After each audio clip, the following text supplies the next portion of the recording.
Bien, amigos del día, nos place recibir desde Santiago al candidato a senador por el Partido Dominicanos por el Cambio, Eduardo Estrella, y una coalición de la oposición también.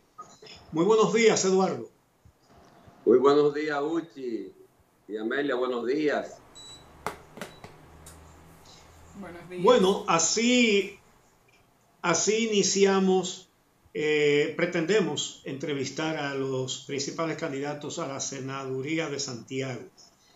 Eduardo, te enfrentas a un candidato del partido de gobierno que tiene muchos periodos en el Congreso. Fue presidente de la Cámara de Diputados y como senador lleva varios periodos. ¿Y cómo tú piensas que le vas a arrebatar esa senaduría a Julio César Valentín? Bueno, Uchi, para decirte, si las elecciones fueran hoy en Santiago, por todas las informaciones que tenemos, nosotros, y tanto nosotros como Luis Abinader, ganaríamos aquí en Santiago con un 55% de la preferencia del electorado. Ya nosotros hemos andado la provincia casi completa. Ya estamos nada más tocando algunos lugares que nos puedan hacer falta.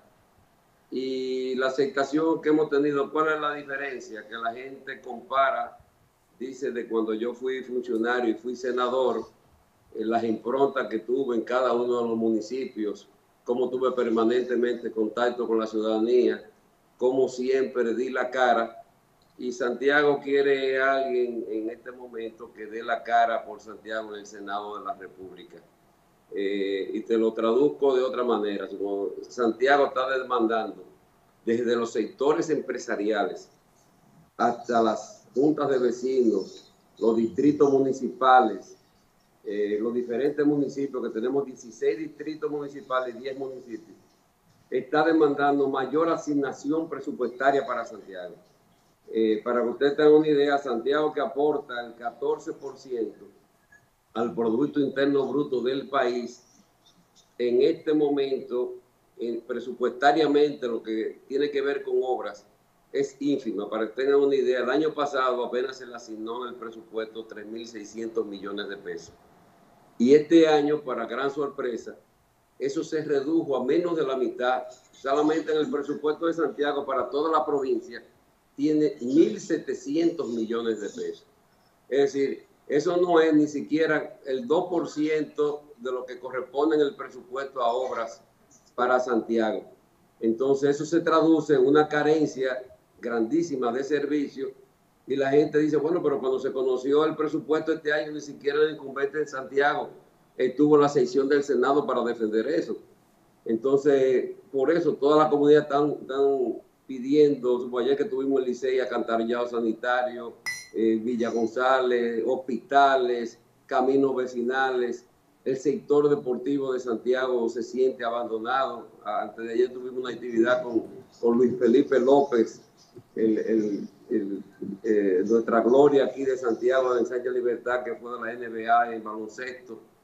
Y todos los sectores se vienen quejando, entonces hacen esa comparación de cuando yo estuve a cargo de diferentes secciones. El sábado tuve un encuentro con el sector cultural de Santiago y me recordaban que si hoy en la Escuela de Bellas Artes tiene un lugar digno, ¿dónde está? Fue cuando yo fui senador, le conseguí a Bellas Artes esas instalaciones.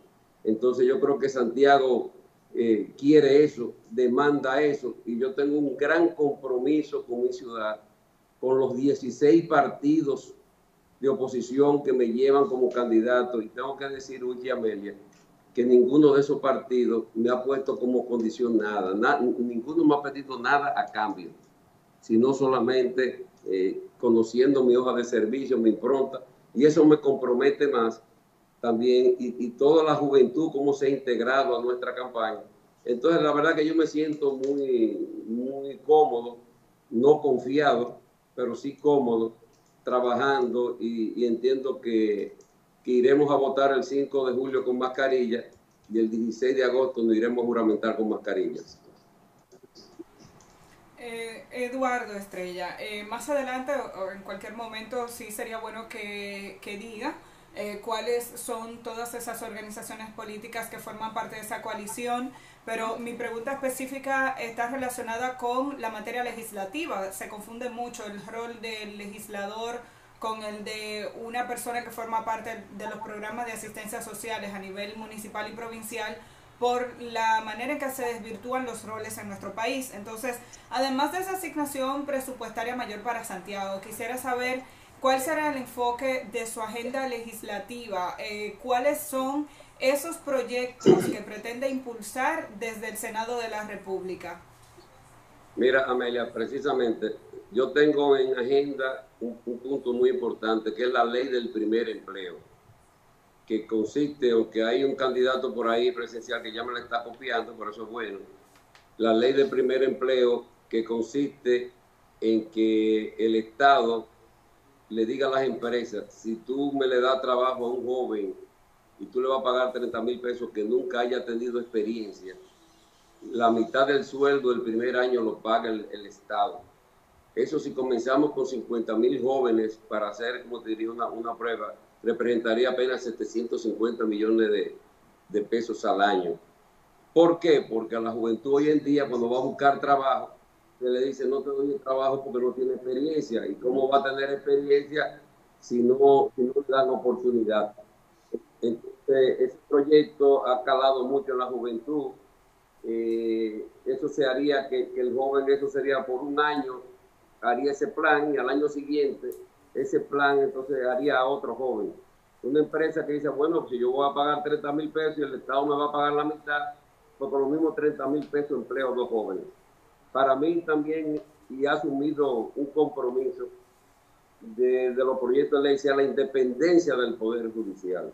Luis Abinader lo ha planteado, pero yo tengo ese compromiso desde el Senado de la República, que el procurador sea independiente del Poder Ejecutivo, que una vez y por todas se quite que el procurador sea parte del Consejo Nacional de la Magistratura y que la justicia sea verdaderamente independiente.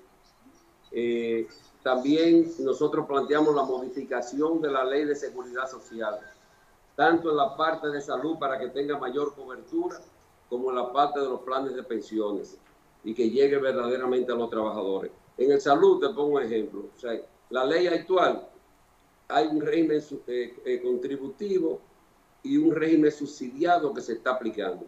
Pero la misma ley contempla el régimen contributivo subsidiado. Y se han inventado que falta algo en la ley y que eso nunca se ha aplicado. Y ese renglón contributivo subsidiado sería el que vendría de verdad a incorporar a todo lo que es el sector informal de la economía, que es más del 50 y pico % de los empleados públicos. Entonces yo tengo planteado que se hagan las modificaciones que requiera la ley en ese sentido, para que ese gran renglón de la economía pueda tener una verdadera cobertura de la seguridad social, que sería donde esa persona que tiene un empleo informal paga una parte y el Estado paga una otra parte. Por eso se llama contributivo subsidiado. Por otro lado, yo tengo también, siempre he planteado, la reducción de impuestos. O sea, se reduzca el ITEVIS para que se dinamice la economía o que se amplíe la base, pero que también eso evita o reduce la evasión fiscal. La reducción de los impuestos a los pasajes aéreos, que tuve una experiencia cuando yo fui senador, sometí esa ley. Y al año siguiente, últimamente, que se aprobó esa ley de reducir los impuestos a los pasajes aéreos, se recaudó más dinero. Sin embargo, con el tiempo yo salí del Senado y eso volvió y se echó para atrás. Y hoy en día el país paga uno de los impuestos aéreos más altos. Por eso la gente que va a viajar a China compra su boleto de aquí a Nueva York y compra un pasaje aparte de Nueva York a China para tratar de economizarse una parte. Si el impuesto se reduce, la gente al final compraría el pasaje completo de aquí a China en Santo Domingo. Yo también abogaría en eso, que se le quite el impuesto al Internet. No puede ser que en un momento, más como ahora, que se demanda tanto la interconexión, inclusive para las universidades, para los estudiantes en las escuelas, la familia que vaya a instalar un Internet en su casa para que su hijo pueda tener acceso a la educación y a otros servicios, tengan el día de hoy, en pleno siglo XXI, que pagar un 30% de impuestos. O sea, 18 de ITEVIS, 10 de impuestos selectivos y un 2% que va a Indotel. Yo abogaría por leyes que están paradas en el Congreso hace tiempo, como la ley de agua, que no termina de salir y hay que regular. Y ustedes saben que en nuestro país más de un 70% del agua está llegando al mar y no se está utilizando. Y para mí, que es algo también muy particular y sentimental, la modificación de la ley del envejeciente, que fue de mi autoría cuando yo fui senador de la República, se aprobó esa ley y lamentablemente no se ha aplicado en más de un 30%. Esa ley inclusive contemplaba un carnet de exoneración para las personas de mayores de 65 años, que si va al teatro, si va a un evento, tenga que ser reducido a un 50%, en algunos casos exonerado, lo que sean la entrada de una persona de mayor edad. Te pongo un ejemplo, en Panamá, los envejecientes tienen ese carnet, y si van al canal de Panamá no pagan por la entrada.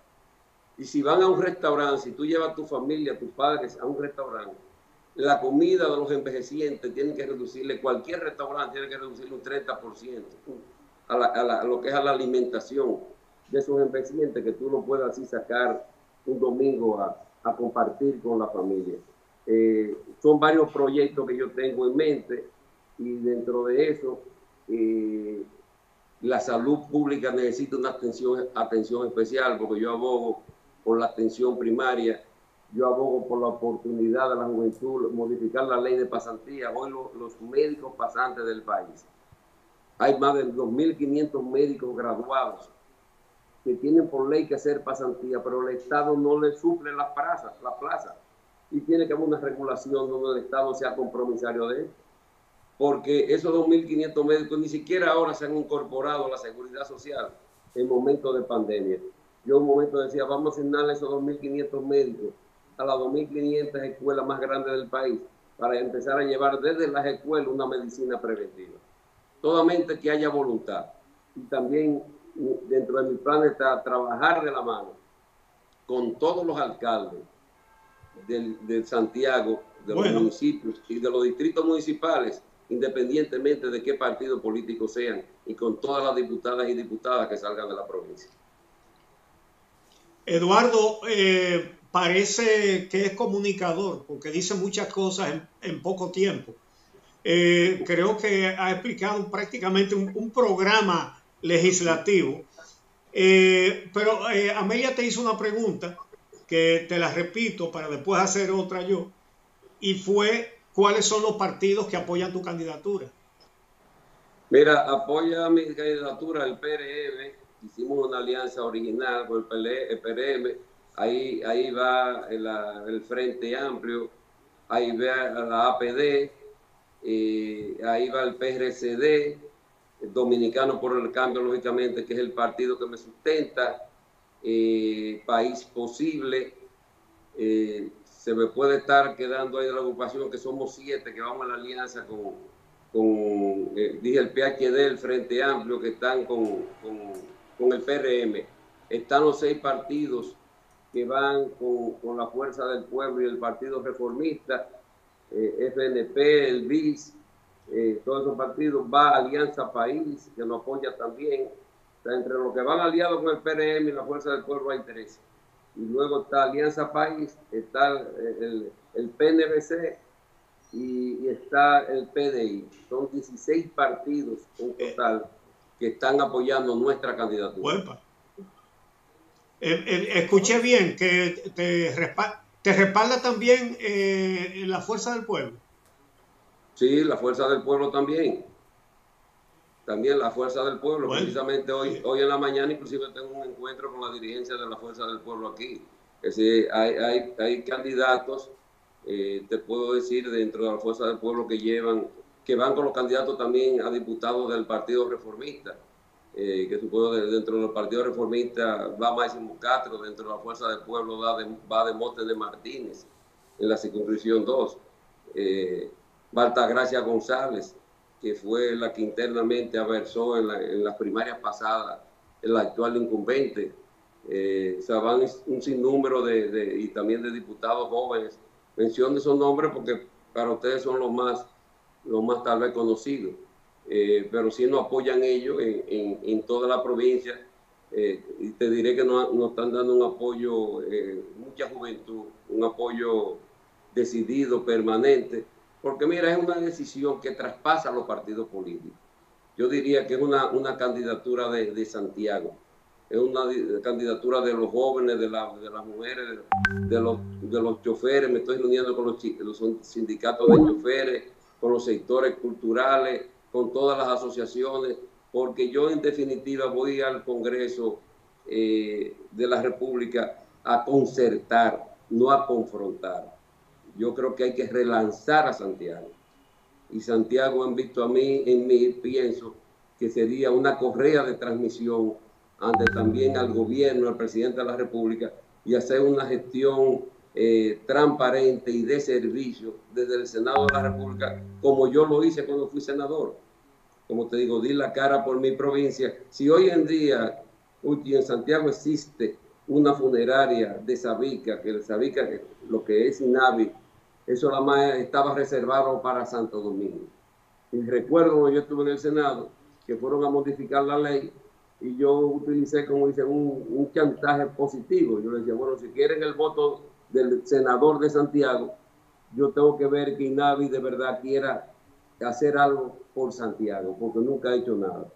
Me decían, no tenemos terreno, le conseguimos el terreno, y hoy está en la Sabica, que está al lado del hospital de niños, y cerca del Play del hospital Estrella Ureña, y viene siendo esa funeraria que le ha dado el gran servicio a los sectores, a los barrios de Santiago.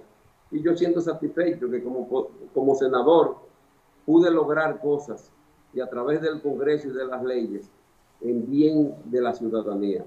Hay un caso que ayer me recordaba un grupo de comerciantes, que también yo fui que en su momento hice por ley que se aboliera la ley de patenta, que en ese momento era algo que se utilizaba como una extorsión para los comerciantes del país. Y eso en mi gestión, me reuní con la Federación de Comerciantes, me plantearon la problemática y entonces eso se abolió de la ley. Cuando redujo los impuestos de los pasajes aéreos, me reuní con las agencias de viaje. Yo siempre he sido un interlocutor. Cuando hice la ley del envejeciente, yo no soy especialista en esa área. Yo me reuní en Santo Domingo con todos los sectores que tienen que ver con la parte del tratamiento del envejeciente del país. Y con ello hice la ley. Y yo también voy a abogar por proyectos regionales. Si hay que hacer una alianza pública-privada, el muelle de Manzanillo, y hay que someter una ley, yo voy a ser de los primeros abanderados para eso. Porque un senador es un senador de la República. No solamente debe limitarse a una provincia. Y eso vendrá en beneficio de toda la región del Cibao y de todo el Cibao. Y de todo el país. En el Cibao entero no hay una planta de energía eléctrica eficiente de gran tamaño instalada. La generación del país, un 90% depende y está en el mar Caribe, la zona más vulnerable de huracanes del país. Entonces tenemos que hacer lo que haya que hacer desde el Congreso y de donde sea para que al Cibao y a Santiago se le ponga atención. Bueno, respondiste a la pregunta que había hecho a Amelia, pero dijiste muchas cosas más, así que le doy el turno a Amelia de nuevo.